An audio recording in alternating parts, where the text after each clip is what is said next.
Hello hello आमर videos मन के इतकी सारा भल पाइबा देबार लगी बहुत बहुत धन्यवाद। इटा नुआखाईर भिडियोटे रही जाइथिला तो लेट पोस्ट करूछु। फोटोरु तो जानू थे इटा काण है जे इटा हला गुड़ आरसा। कहा के गुड़ आरसा भल लागसी प्लीज जनाबे। तो चलून बनामा। पहला नमा गोटे केजी अरुआ चाउल जिनटा के धुई धुआ कर पीसी दमा। पूरा फाइन पाउडर हबार अच्छे, गोटे भी दाना नहीं रहबार अच्छे। एथि जेहेतु गोटे केजी चाउल नेचु तो आमे नमा गुड़ अधा केजी।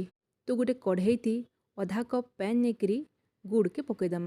जेते बेले गुड़ भल से मेल्ट हो जिबा सेथि आमे पकईदमा चाउल चूना आउ भल से ताकि घाटमा।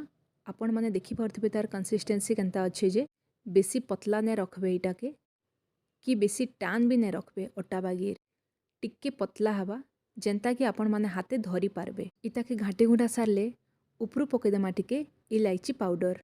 इटा ऑप्शनल है, आमके टिके बास्ना लगी आमे देइचु। फिर इटा आमे स्टार्ट करमा छानबारटा। आमे तो इटा पान पतर ती तेल ग्रीस करिचु। आपण माने प्लेन प्लेट रे भी तेल देकरी करि पारबे। टिके टिके जतन के राइस ती भल से बुथी दमा आउ ताके छानमा। सबु वर्ष आम घरे नुआखाई रे आरसा पिठा तो बनसी ही बनसी। आपणकर घर मान के नुआखाई किन किन पिठा बनासन प्लीज कमेंट रे जणाबे।